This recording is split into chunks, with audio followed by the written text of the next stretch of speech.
May mga reactor po na anak na rin po ng demonyo na sa Kalingap. Napapansin nyo ba, mga kaibigan? May mga reactor na rin nasa loob ng Kalingap, anak na rin po ng demonyo.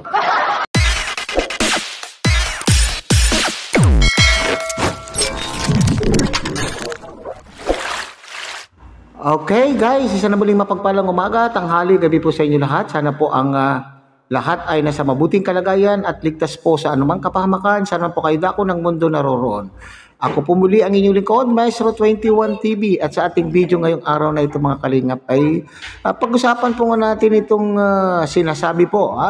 Itong sinasabi po ni Kuya Bal doon sa naging live niya po kahapon ng umaga tungkol po sa mga ilang reactors. Dito daw po sa loob po ng Kalingap ay may mga reactors na rin daw po na mga anak ng demonyo.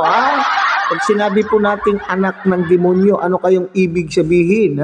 Ito po ay napakasamang salita na po mga Kalingap pag sinabihan po tayo ng anak ng demonyo. Pag sinabihan ba tayo ng isang tao na anak tayo ng demonyo sa makatwid, siya po ay anak ng Diyos? Okay, ayon po sa aking pagkakaintindi dito mga Kalingap, pag sinabihan po tayo na anak tayo ng demonyo ay sapagkat may mga nagawa po tayong hindi maganda. Okay? So naalala ko nung panahon mga Kalingap, yung mga matatanda nung unang panahon, nung kabataan pa namin, pagka ikaw ay nakagawa po ng hindi maganda, ang pinakamura po ng mga matatanda noon ay anak ka ng dyablo. Ayan po yung kanila pong sinasabi. Pero sa amin, sa mga Ilocano, anak ka ti dyablo. Okay. So yan po yung sinasabi. So ibig sabihin po pala mga Kalingap, itong sinasabi po ni Kuya Bal na anak ng demonyo, ay ibig sabihin ay itong mga Kalingap partners po natin na specifically ay itong mga specifically ay itong mga Kalingap reactors ay may napapansin po siyang para bagang mas pwede niyang sabihin na parang anak ng demonyo. Maaring ito pong mga reactor na ito po ay may nagagawang hindi maganda o nagpapakita na po ng mga sinyales na sila po ay magiging anti-Kalingap.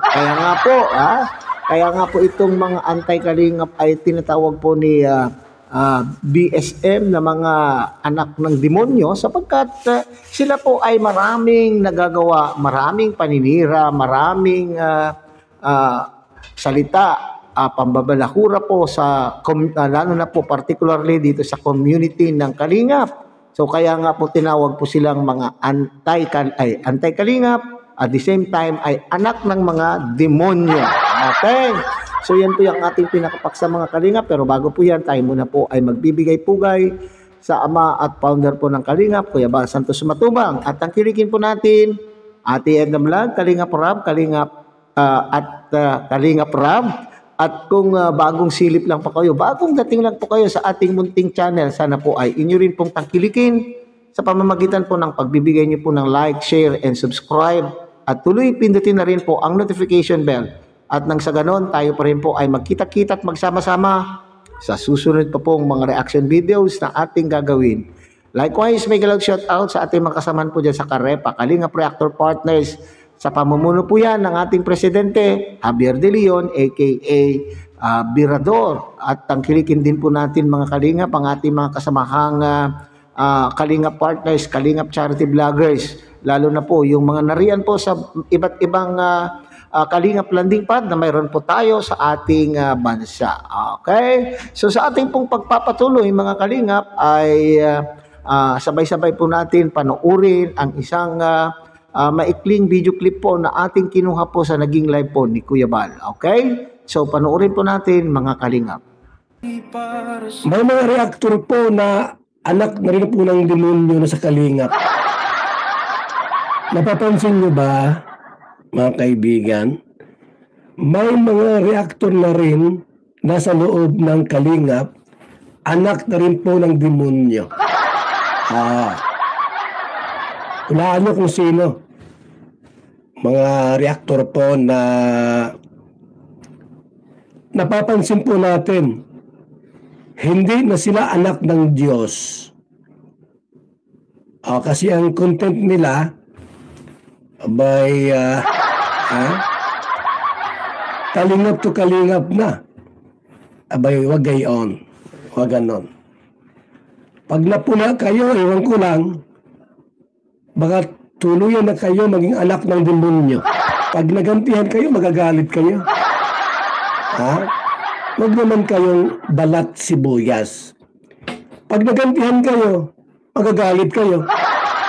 Ang inyong Papa Val, ang inyong Kuya Val, Lolo Val, Daddy Val, Tatay Val, sumasagot lamang sa mga paratang, sa mga banat ninyo. Di ako nasalita pagka hindi kayo nasalita. Tandaan niyo po yan. Di ako natira po. Nasagot ko wala namang dapat sagutin. Kaya ako sumasagot kasi balahura kayo. Happy Sunday po sa lahat, mga anak ng Diyos. Kayo ba'y nag-church na? Nagsimba na ba kayo? Dapat magsimba-simba kayo. Si Mariling Chang ba nagsimba na? Baka tulog pa. Ay magsimba-simba para at least po, no? Yung inyong mga nagawang kasalanan, mabawas-bawasan man lang. Kaya magsimba kayo tuwing Sunday para humingi ng tawad sa Panginoong Diyos. Kasi marami na kayong kasalanan ng gawa.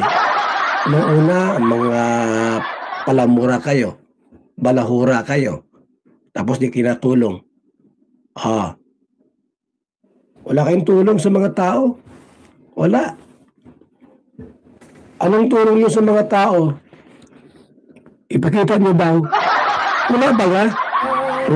So yun mga kalingap so yun po yung sinasabi na dito daw po sa loob ng napapansin po ni Kuya Val mga kalingap na dito daw po mismo sa loob ng kalingap ay may mga reactors daw po na anak na rin po ng demonyo at hindi na daw po sila anak ng Diyos. Kasi paniniwala po ni Kuya Val mga kalingap na tayong nandito po, tayo pong mga nandito sa loob ng kalingap ay anak ng Diyos. Ibig lang sabihin, ay hindi naman po natin inaangkin na tayo lamang po ang anak ng Diyos. Ang pagkakaintindi ko po dyan ng anak ng Diyos ay yung sinasabing tayo po ay mababait. Maaaring mayroon din naman tayong pagkakasala, pero ibig sabihin, pag sinabi ang kakasing anak ng Diyos, mapagbigay. Lahat po ng katangian po ng isang mabait na tao ay nasa sayo. Kaya anak ka ng Diyos. Kaya ikaw ay, pag sinabi naman din na anak ka ng Diyos, may isa pang kahulugan po ng anak ng Diyos. Kasi pag sinabihan kang anak ng Diyos, ay lahat na lang po ng pagpapala. Lahat na lang po ng pagpapala, lahat ng swerte ay nasa sa iyo, nakukuha mo. Kaya nga po, pag sinabing ang isang tao ay maswerte, ay sinasabi po natin, ay, anak ka talaga ng Diyos, lahat na lang kasi ay nasa sa iyo na. Okay? So ipagpatuloy po natin mga kalit, sino kaya yan, Kuya Val, sino ba yung tinutukoy po ninyo na ka-reactor ng kalingap na hindi na po anak ng Diyos? Kundi sila po ay mga anak ng demonyo. Napakadali lang po naman po yan hulaan mga kalingap. Ayon po sa description po kanina, kaya nga ibinigay ko po yung aking opinion kung ano ang kahulugan ng anak ng Diyos at anak ng demonyo. So sino ba sa mga reactor natin dito sa kalingap ang gumagawa ng hindi maganda? Kasi sinasabi po ni Kuya Val mga kalingap ay ang ginagawa daw po, ayon po sa kanya, base sa kanya pong sinabi, ay napapansin po ni Kuya Val na itong mga reactor na ito ay ang labanan. Ang labanan po ay kalingap reactor laban or versus kalingap reactor. At sino ba itong mga reactor na ito na nagkakagatan? Ito, parang may nagawa na rin pa akong content na ito mga kalingap na sinasabi ko po doon na nagtataka ako na bakit itong mga reactor versus reactor ay mga magkakapatid, kumbaga, we consider them as magkakapatid dahil isang community. Bakit sila po ang nagkakagatan? Sila po yung mga nag-aaway. Sila po nagpupunahan kung siyempre kapag pinuuna mo ang iyong kapwa ay at sasagot po din yon at magpapaliwanag, pagkasagot din po ay sasagot din yon hanggang sa yan po ay magkakainitan at mag-aaway-away na, hindi po ba?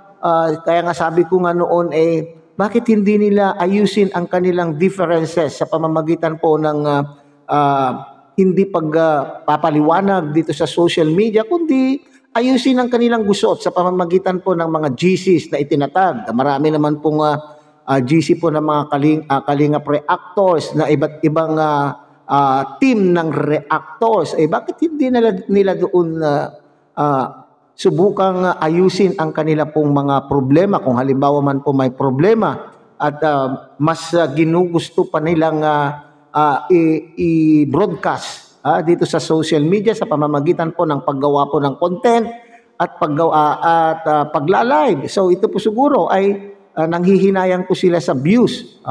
Pero ito na nga po nung pumasok ako bilang karepa reactor mga kalingap ay talaga naman pong inorient. Ang pag-orient po sa amin po ng aming presidente na si Javier De Leon ay madalas sinasabi at ipinapaalala doon sa aming GC na huwag bawal reaksyonan ang kapwa reaktor. At lalong bawal kung kakalabanin mo yung opinion. Halimbawa, nag-reaction po ang isang reactor sa kanyang kapwa reactor na ang purpose o ang layunin ay tapikin ka kasi baka ikaw ay nakakalimot, o kaya naman po ay nireaksyonan ka dahil may gustong ipahiwatig na medyo naliligaw ka ng landas o naliligaw po ng punto yung inyo pong reaction. Pero pag sumagot naman po itong isa ay nag-aaway, aawayin na po at magiging personalan na po yung kasagutan. Yan po yung yung sinasabi po ni Kuya Bal dito na awayan ng mga reactor kaya sila po ay mga anak na po ng demonyo, sila po ay hindi na po anak ng Diyos.